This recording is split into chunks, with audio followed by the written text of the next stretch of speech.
It was one of the most auspicious days in South Africa when Nelson Mandela. That was the most emotional day. I'm actually feeling emotional now thinking about it. And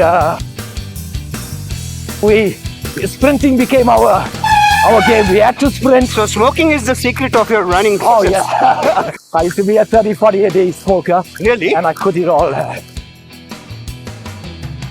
Apartheid had to come to an end. So we were part of the school system that also fought the struggle.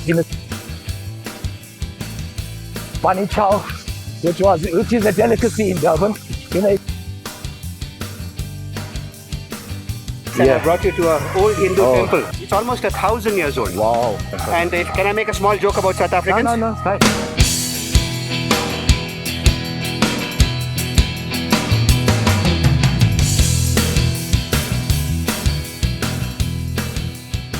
Okay, during our school days, primary school still, we were little naughty kids, my friend and I, close friend Georgie. And we used to obviously get our cigarettes. We used to enjoy a puff or two, a puff or 10. And there were two gentlemen. So Paul, he's late now, and another person, Victor. They were, our mentors as such in a way. And they used to catch us with a packet of cigarettes. First thing they used to do is they used to take away the cigarettes. That's their bonus. And they used to get us to eat the cigarette, one, and if not chase. They'll be behind us, the two of us. And they'll be trying to kick us and reach us and chasing us. And if we caught, we're going to get a few, punishment. Outside of school. No, this is all outside of school. Our normal day-to-day activity. So sprinting became our game. We had to sprint. So smoking is the secret of your running process. Oh yeah. Running away with your cigarette. But I've given up all of that. I've given up smoking. I used to be a 30-40 a day smoker. Really? And I quit it all. Wow. Running has changed that a lot. So I have a question for you, Jay. Yeah. You were born in 68, so if I do my maths, in 1988, at the age of 20, I know Mandela was still in jail. Yeah. Right? In fact, your entire life, Mandela was in jail. In jail, yes, Right? correct. So I'm sure as a young teenager, you were involved in some way. Yes. Tell me about my late 1980s South Africa, Okay. the Mandela movement. Yeah, so activism in schools, in public places all over was gaining momentum. Nelson Mandela, apartheid had to come to an end. And, we were part of the school system that also fought the struggle in the sense of boycotting.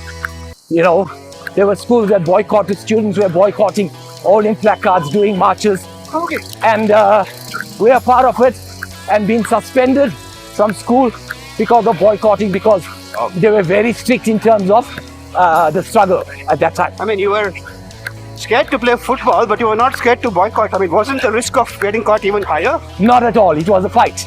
The fight to, release Mandela. The struggle had to end, and the majority, people had to come together, band together to make this work. Wow. And lots of people have lost their lives during that.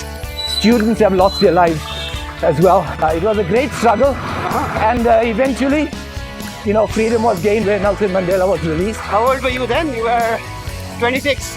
Yes. 1990, right? Yeah. 1992. Correct. So you were 23. Yes. 1992, Nelson Mandela was released.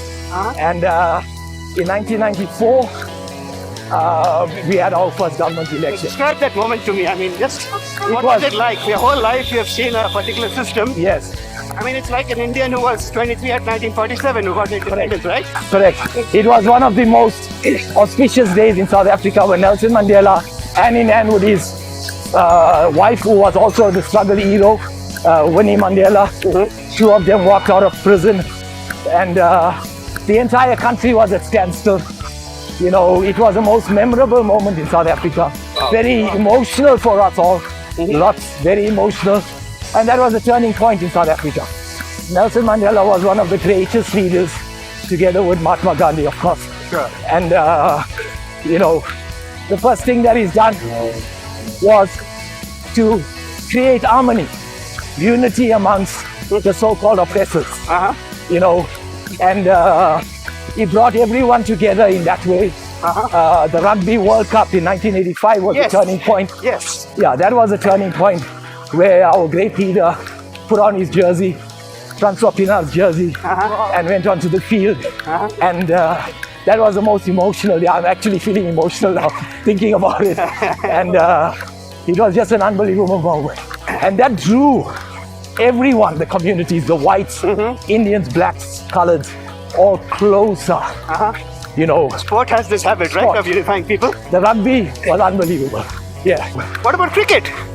Cricket had its days. At that time, cricket was, we still called it white. Yeah. It was a white elite sport. So when we were growing up, we heard about, Barry Richards and Mike Proctor, and we never saw them play because they were not allowed to. Yes.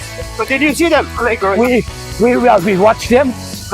Some of the greatest players came from Natal. From Natal, from Durban, yeah. Okay. Now KZN. And we watched them play at the Kingsley Stadium, at the main stadium. They, The Pacey pitch, Kingsmead. Yeah. And they became coaches later, but great players, players that had huge potential to be some of the greatest in the world. Unfortunately, due to apartheid and the system, we could not be exposed to it. Yeah, sport has definitely done a great deal to unify. Then we've had the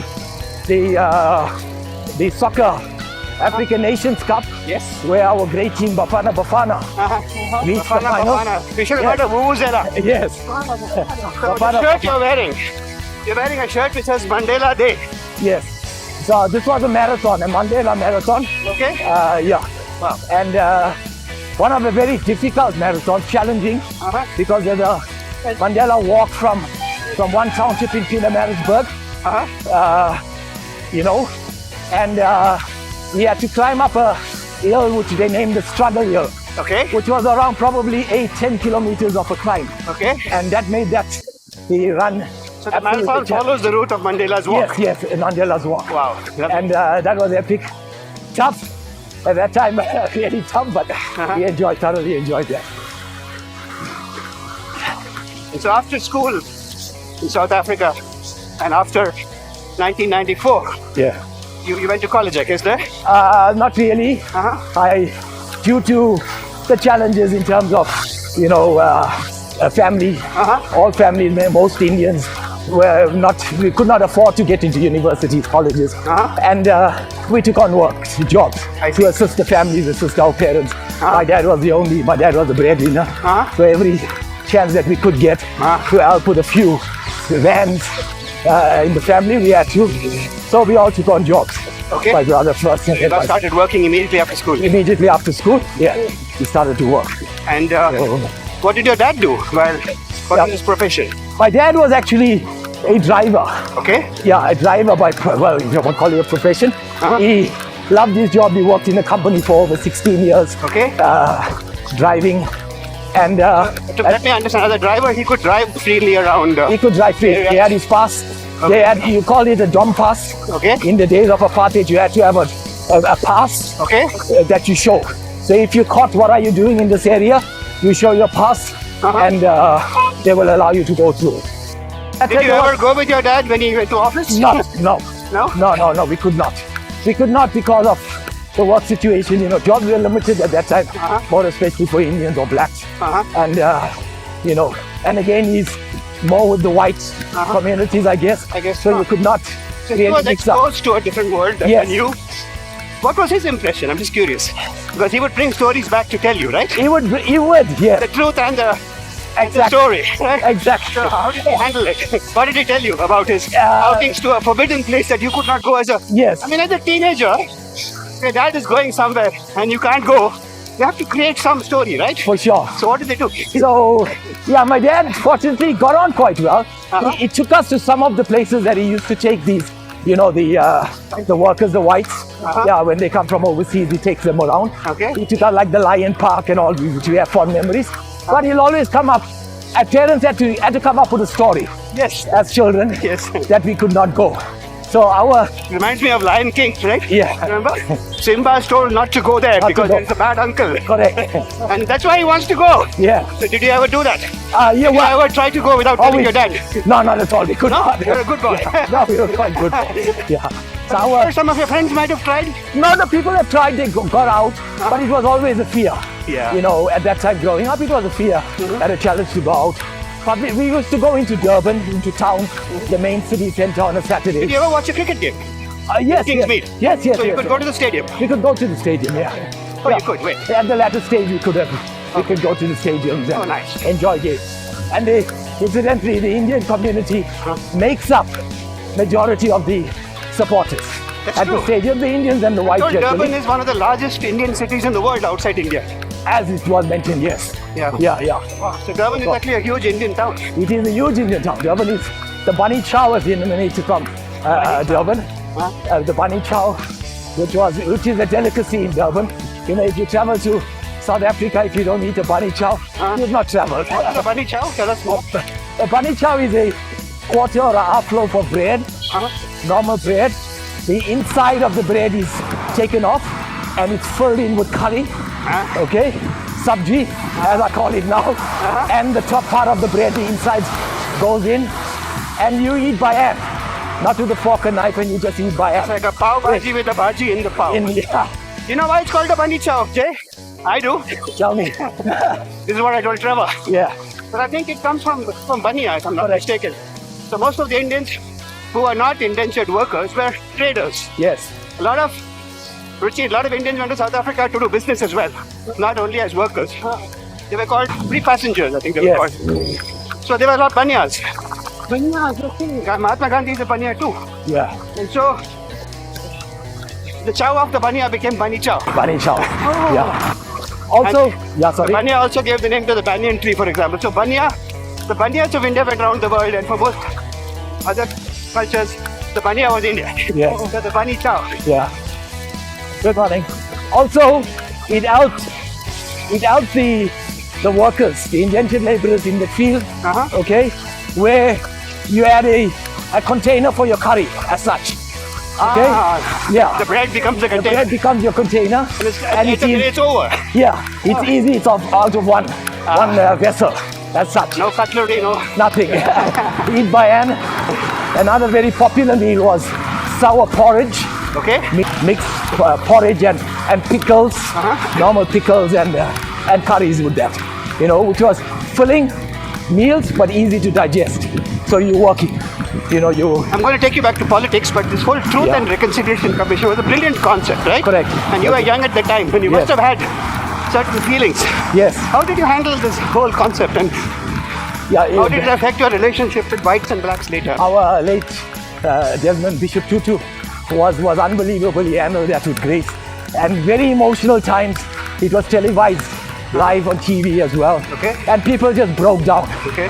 Lots of us all broke down, everyone. I saw it in India. Yeah. It was amazing. When you listen to it, you realize how sad and how sick the apartheid system It was so was. cathartic. I mean, it was Yeah. brilliant, right? Yeah, it was really good, but very emotional, and that helped a great deal to unify South Africa as well. People started to come out. People started to forgive. People started to. Taking you on a side road. Okay, good, I want to show you something in Bangalore. excellent. Okay. People started to forgive the policemen. Started to come out and started to testify. Really? And everyone was looking for peace within, and they wanted to. And it all came about with, Bishop Nelson Mandela started the entire, and it changed. Wow. It changed the way people did. Some never changed. Some continued and never confessed and justified a lot. But most have, confessed and. We talked about confession and peace, and Yeah. I brought you to an old Hindu temple. Okay. Wow. And you can see the name. It says Chokanatha Swami. Okay. Can you guess how old this temple is? It's actually very old. It looks Yes. the facade is new now, but Yes. it's almost 1,000 years old. Wow. And it comes from the Chola times. Yes. And I'm mentioning this because they were from the area where I think your family is. Yes. Yeah, so your roots are in Chola Kingdom. Okay, In wow. some sense. Yes. They almost came here, they built this temple. Swami temple. And can I make a small joke about South Africans? No, fine. It's called Chokanatha Swami Temple. Okay. South Africa are the chokers. Oh, yes, World cricket. of course we know that. I think we can now take that on. Yeah. And India as well now, yeah. This is the temple for chokers. Yes. So let's say a silent prayer. Wow. I think we have taken that mantle from you. We're pretty good at losing in big games. Big right? games, yes. South Africa has got more experience But with there's that. one South African we love more than you. Okay. ABD. Oh, of course. Of course. ABD is not of any country. Yeah. He's a Of god. course. We should have a temple for ABD in India. Yeah. At least in Bangalore. Of course. So when we came on a visit with the family, at that time it was Mandela. Prior to that it was Mandela. So if anyone asks you in India where you from, you say Nelson Mandela. Oh yes, Nelson Mandela. But over the years and when we came to live here, Mandela, nobody knows. It's ABD. Oh yeah, South Africa. So that changed the entire thing. ABD took the limelight out of our great leader. Okay, so we will pray and say ABD ki Jai. And we shall resume our run now. Right, okay. We've covered how many kilometers, Jay? We've covered 5. We've done 5 kilometers, guys. Yeah, We're around halfway 5. through. 4.5. We ran for 5 kilometers. This was a warm-up teaser. Yes. But there's something very dramatic I want to show you. And Jay had a near-death experience.